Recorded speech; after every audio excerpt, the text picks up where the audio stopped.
Back to the channel Pranjal this side. So guys, आज आपका result आ चुका है और बहुत सारे बच्चे ये मुझे टेक्स्ट कर रहे थे कि सर बताओ मेरा इतना रैंक आया है तो मुझे कौन सा कॉलेज लेना चाहिए और एक काउंसलिंग का प्रोसेस क्या है कि हमें कैसे IMU कैंपसेस मिलेंगे। ठीक है, तो इस वीडियो में बात करने वाला हूँ कि ये काउंसलिंग का प्रोसेस क्या रहेगा। तो अगर आपको IMU कैंपसेस में जाना है तो आपको क्या प्रोसीजर जो है फॉलो करना पड़ेगा काउंसलिंग का, जिसके थ्रू आप जा पाओ।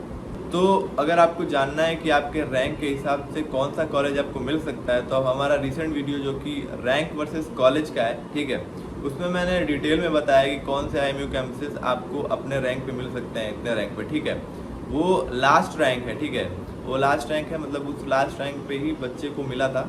तो पहले मैं बता देता हूँ कि अब काउंसलिंग कैसे करवानी है, कैसे क्या होगा, प्रोसेस क्या रहेगा। ठीक है, आपको कैसे अपनी चॉइस फिलिंग करनी है मैं आपको बता रहा हूँ। तो 14 जून को आया था आपका IMU CET का रिजल्ट, ठीक है, रैंक लिस्ट आया था।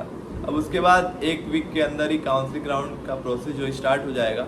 काउंसलिंग राउंड में क्या करना होगा, पहले आपको रजिस्टर करना होगा। आप वहाँ पे एक लिंक आएगा पोर्टल टू काउंसलिंग करके, उस पर आप क्लिक करोगे तो फिर आपको अपना रजिस्ट्रेशन ID और पासवर्ड भरना होगा।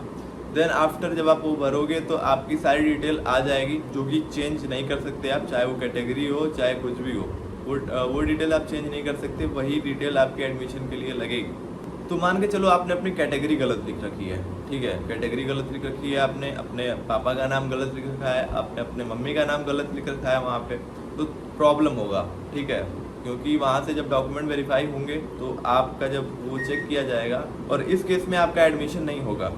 ठीक है, तो मैं बात कर लेता हूँ क्या करना होगा।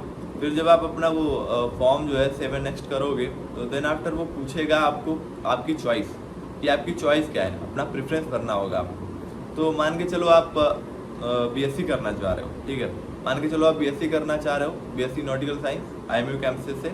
तो आप एक काम करोगे, पहले रखोगे आप TS चाणक्य को नंबर 1 पे, टॉप प्रायोरिटी TS चाणक्य को रखना है क्योंकि वो टॉप कॉलेज होता है। फिर सेकेंड नंबर पर रखोगे आप IMU चेन्नई, ठीक है। फिर थर्ड नंबर पे आप रख सकते हो IMU कोचिन, मगर IMU कोचिन में जाने का कोई फ़ायदा नहीं है। ठीक है, अगर आपको TS चाणक्य मिलता है तभी जाना आप, अगर IMU चेन्नई भी मिलता है तो आप, मैं नहीं कहूँगा कि आप जाओ। ठीक है, अगर TS चाणक्य मिल रहा है तो जा सकते हो, नहीं तो अगर IMU चेन्नई मिल रहा है तो आप वहाँ भी जा सकते हो, कोई टेंशन नहीं है। बट हाँ, थोड़ा प्लेसमेंट का इशू हो जाता है, तो वो ध्यान में रखना। बाकी आप इतना भी प्रेफरेंस रख सकते हो, आप एक भर सकते हो, आप 2 कॉलेज भर सकते हो, कितना भी चाहे आप कॉलेज भर सकते हो वहाँ पे। ठीक है, कोई वो नहीं है कि आपको सारे के सारे प्रेफरेंस में भरने हैं। आप सीधा खाली एक TS चाणक्य ही भर सकते हो लिस्ट में। ठीक है, चाहे आप 2 ही प्रेफरेंस डाल सकते हो, चाहे TS चाणक्य एंड एक आप IMU चेन्नई डाल सकते हो। ठीक है, तो आप ऐसे भी कर सकते हो।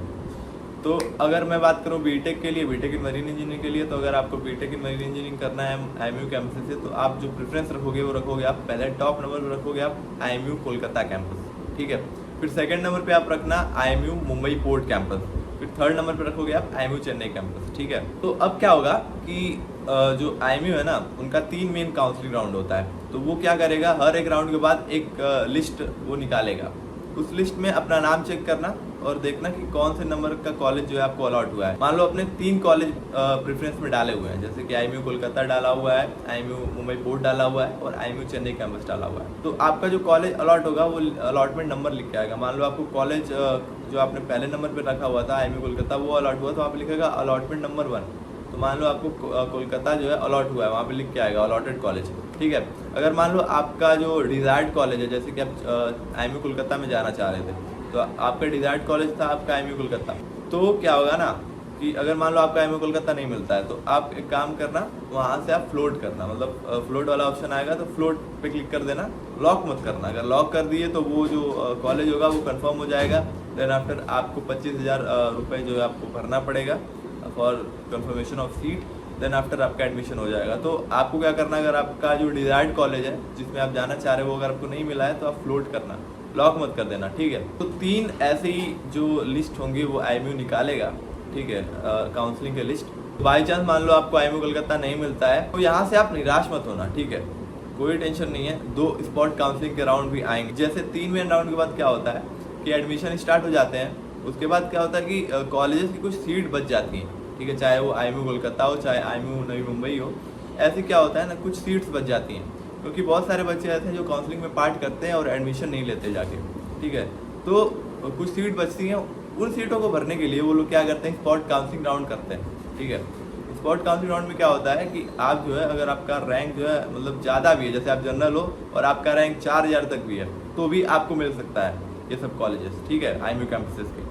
तो कोई टेंशन नहीं लेना है, स्पॉट काउंसलिंग राउंड तक आपको जाना है। तो देखो, स्पॉट काउंसलिंग के लिए आपको क्या होगा, 10,000 फीस जमा करनी होगी। अगर मान लो आपने काउंसलिंग भरा और आपको कॉलेज मिल गया तो वो 10,000 नहीं मिलेगा। अगर मान लो आपने ज्वाइन किया काउंसलिंग राउंड में और आपको कॉलेज नहीं मिला, तो वो क्या करेंगे, आपको 9,000 वापस कर देंगे और 1,000 वो काट लेंगे, ठीक है। अगर मान लो आपने जो 3 मेन राउंड होता है काउंसलिंग का वो नहीं भरा और डायरेक्टली आप स्पॉट काउंसलिंग राउंड में भर रहे हो, तो आपको स्पॉट काउंसलिंग राउंड के लिए 10,000 भरना पड़ेगा। तो मान लो अगर आपने 10,000 पहले ही भर रखा था मेन काउंसलिंग राउंड के लिए, तो आपको स्पॉट काउंसलिंग राउंड के लिए पैसे नहीं भरने पड़ेंगे, उसी से मैनेज हो जाएगा, ठीक है। मान लो कोई कॉलेज आपको अलॉट हुआ तो वो लोग मेल पे आपको प्रोविजनल लेटर भेजते हैं, ठीक है। वो प्रोविजनल लेटर आपको क्या करना है, उसको प्रिंट आउट करा लेना है। तो वही काम आएगा जब आप कॉलेज में एडमिशन करने जाओगे, तो वो लोग प्रोविजनल लेटर मांगेंगे, कहाँ है आपका एडमिशन लेटर, वो आपको वहाँ सबमिट करना पड़ेगा, ठीक है। उससे पहले क्या करना होगा, आपको मेडिकल कराना होगा। अगर आप कॉलेज जा रहे हो डॉक्यूमेंट वेरिफिकेशन के लिए, उससे पहले आपको क्या कराना होगा, मेडिकल। तो मेडिकल कराने के लिए क्या करना होगा, आपको अपने सिटी में कहीं भी DG शिपिंग अप्रूव, ठीक है, डॉक्टर का लिस्ट जो है आपको IMU के ऑफिशियल वेबसाइट पे मिल जाएगा।